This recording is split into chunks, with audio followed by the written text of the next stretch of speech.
Bonjour à tous et bienvenue dans ce nouvel épisode. Aujourd'hui, on s'attaque à un sujet lourd, un terme qu'on voit passer absolument partout sur Instagram ou TikTok, mais qui est souvent très mal utilisé. On parle du gaslighting. Et pour en parler, je suis avec Thomas. Salut Thomas. Salut Sarah. Oui, c'est un sujet crucial. C'est peut-être l'une des formes de manipulation les plus dangereuses, parce qu'elle ne s'attaque pas à ce que vous faites, mais à qui vous êtes et à comment vous percevez la réalité. C'est ça qui est effrayant. On traduit ça souvent par détournement cognitif en français, mais le terme anglais reste la référence. Thomas, avant de plonger dans la psychologie sombre de la chose, est-ce qu'on peut revenir à la base? D'où ça vient ce mot étrange? Absolument. Pour comprendre, il faut remonter le temps. On n'est pas dans un cabinet de psy moderne, mais dans une salle de cinéma en 1944. C'est un film qui s'appelle Gaslight ou Hantise en français. On y voit Ingrid Bergman et Charles Boyer. L'histoire est glaçante, parce qu'elle est très progressive. C'est l'histoire d'un couple, c'est ça? Exactement. Le mari, Grégory, est un manipulateur hors pair. Il cherche à récupérer les bijoux de famille de sa femme, Paula. Mais pour faire ça tranquille, il doit l'isoler et surtout la faire interner. Donc, il met en place un stratagème machiavélique. À l'époque, les maisons étaient éclairées au gaz, et quand on allumait une lampe dans une autre pièce, la pression baissait ailleurs, donc la lumière diminuait un peu partout. D'accord, donc c'est une contrainte technique de l'époque. Oui, sauf que lui, il va au grenier en secret pour chercher ses fameux bijoux. Quand il allume la lumière là-haut, les lampes du salon où se trouve sa femme baissent d'intensité. Paula le remarque. Elle dit « Tiens, la lumière a baissé, il y a quelqu'un en haut ?» Et c'est là que le piège se referme. Grégory la regarde droit dans les yeux, avec un calme olympien, et lui dit « Mais non, ma chérie, la lumière est fixe. Tu imagines des choses, tu es fatiguée. » C'est terrible, parce qu'elle voit physiquement la lumière baisser. C'est ça le cœur du problème. Il ne dit pas juste « je ne suis pas d'accord », il nie sa perception sensorielle, il déplace des objets, il fait des bruits de pas, et à chaque fois qu'elle le mentionne, il lui dit qu'elle délire. À la force de l'entendre, Paula finit par croire qu'elle perd la raison. Elle ne fait plus confiance à ses yeux ni à ses oreilles, mais uniquement à la parole de son mari. C'est ça, l'origine du gaslighting.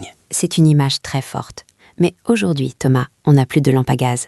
Comment ça se traduit concrètement dans nos vies modernes, au bureau ou dans un couple en 2024? Le mécanisme reste le même, c'est l'érosion de la réalité. C'est une technique de goutte à goutte. Ça ne commence jamais par une énorme agression. Au début, c'est subtil. Disons que tu es en couple. Tu te souviens très bien que ton partenaire a promis de venir te chercher à 19h. Il n'est pas là. Quand il rentre, tu lui dis « Tu avais dit 19h ?» Et là, le gaslighter va te répondre « Je n'ai jamais dit ça. Je t'ai dit que j'avais une réunion. Tu n'écoutes jamais ce que je dis. Tu es tellement dans ta bulle en ce moment. » Waouh, c'est hyper déstabilisant. Parce que sur le coup, tu te dis « Ah bon, j'ai peut-être mal entendu ?» Voilà, la graine est plantée. C'est le doute. Le but du manipulateur, c'est de remplacer ta mémoire par sa version des faits. Il y a des phrases types qui doivent vous alerter immédiatement. Par exemple, « Tu es trop sensible » ou « C'était juste une blague, tu n'as aucun humour ». Ça, c'est du gaslighting classique. On t'agresse, tu réagis, et on te reproche ta réaction en niant l'agression initiale. C'est comme si on t'enlevait le droit d'être blessé. C'est pire que ça, on t'enlève la légitimité de tes émotions. Si tu te mets en colère parce qu'il t'a insulté, il va te dire « Regarde-toi, tu es hystérique, on ne peut pas te parler ». Le sujet de la discussion change.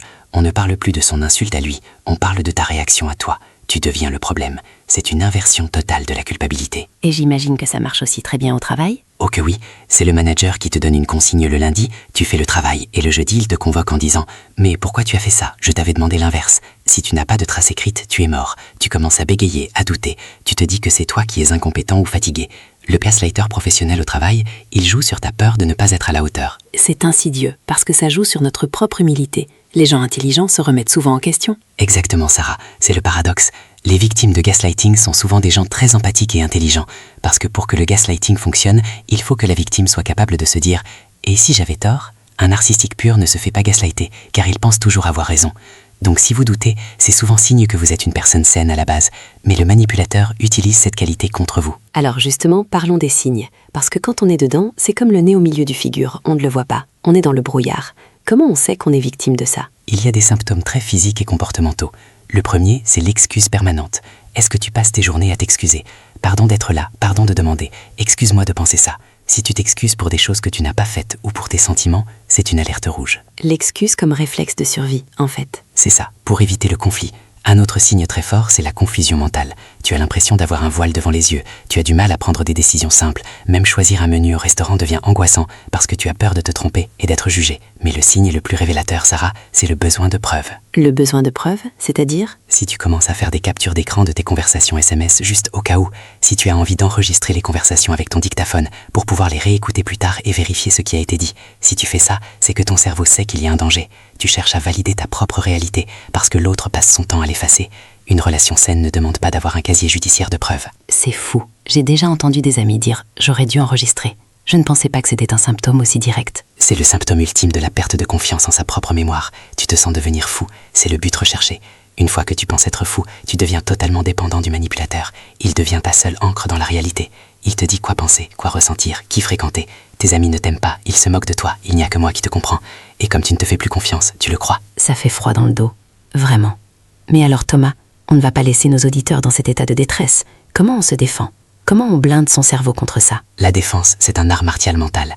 La première étape, c'est de reconnaître ce qui se passe. Mettre le mot dessus, gaslighting. Rien que ça redonne du pouvoir. Ensuite, il y a une technique reine en psychologie défensive, la méthode du grey-rock ou de la roche grise. La roche grise, ça sonne pas très fun. C'est le but. L'idée, c'est de devenir aussi inintéressant qu'un caillou gris au bord de la route. Le manipulateur, surtout s'il est narcissique, se nourrit de tes réactions.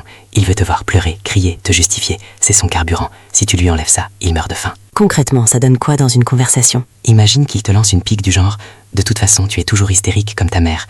Au lieu de t'énerver et te dire « Ne parle pas de ma mère », tu restes neutre, visage impassible, voix monotone et tu réponds « C'est ton opinion ».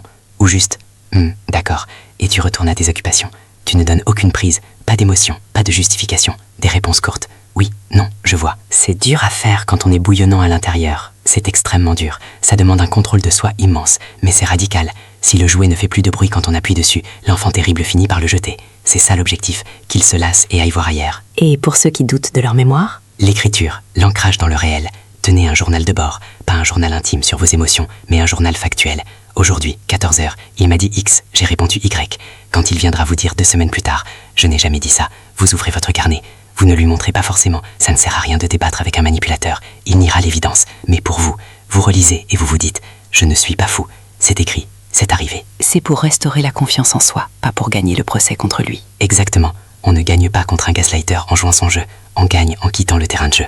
La seule victoire, c'est la sortie, mais pour sortir, il faut d'abord retrouver ses jambes, et donc sa tête. Et c'est important de dire qu'on a le droit de couper les ponts. C'est vital, on ne soigne pas un gaslighter avec de l'amour, c'est une erreur classique. Si je l'aime assez, il va arrêter. Non, c'est un mode de fonctionnement pathologique. La méthode grey-rock et la documentation, c'est pour survivre le temps de préparer son départ. Ce n'est pas une solution à vie. C'est très clair. Donc, on récapitule. On écoute son intuition. Si on se sent confus, si on s'excuse tout le temps, alerte. On note les faits pour ne pas perdre la tête. Et on devient un caillou gris pour ne plus nourrir la bête. C'est un excellent résumé, Sarah. Et surtout, parlez-en, brisez l'isolement. Un ami extérieur verra souvent ce que vous ne voyez plus. Le gaslighting ne fonctionne que dans le huis clos. Ouvrez les fenêtres, laissez entrer la lumière, la vraie, pas celle qu'il contrôle. Merci beaucoup Thomas pour ces éclairages. C'est un sujet dense, mais j'espère que ça aidera ceux qui nous écoutent à y voir plus clair. Merci à toi. Prenez soin de votre santé mentale, c'est votre bien le plus précieux. On se retrouve la semaine prochaine pour un nouvel épisode. D'ici là, faites confiance à votre petite voix intérieure. À bientôt.